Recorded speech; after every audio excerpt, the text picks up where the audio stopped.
முருகனுடைய அருளால இந்த அற்புதமான கோவிலுக்கு நான் வந்திருக்கேன். இந்த கோவிலுக்கு நீங்க வரணுங்கிறதெல்லாம் தாண்டி முருகன் மனசு வச்சா மட்டும்தான் இங்க வந்து இந்த அற்புதமான பூஜையை பார்க்க முடியும். அது சுவாமியினுடைய அழகு, அவர் நிற்கக்கூடிய விதம், கையில் இருக்கக்கூடிய வேலு. உண்மையாலுமே இங்க இருக்கக்கூடிய அர்ச்சகர் ஒரு வார்த்தை சொன்னார், கொஞ்ச நேரம் நின்னா உங்க கூட பேசுவாருன்னு.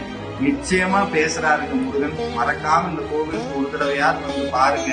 வந்ததுக்கு அப்புறம் உங்களுடைய உணர்வு நிலையும் அவர் செய்யக்கூடிய அற்புதத்தையும் வார்த்தைகளால விளக்க முடியாது. இன்னைக்கு சுவாமி எனக்கு இந்த அற்புதமான பாக்கியத்தை கொடுத்திருக்கிறார்.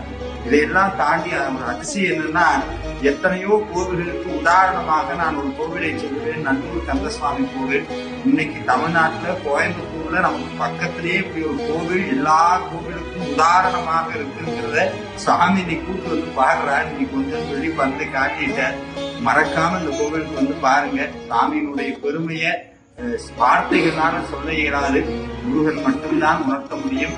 இந்த வீடியோ பதிவுக்கு கீழே இந்த கோவில் எங்கே இருக்கிறது, எப்படி இந்த கோவில் வரணுங்கிற அத்தனை விவரங்களையும் கொடுத்துறோம். தவறாம வந்து பாருங்க. நிச்சயமா முருகனுடைய அருள் பரிபூரணமாக கிடைக்கும். அதுல எந்த ஐயமும் கிடையாது. நன்றி, வணக்கம்.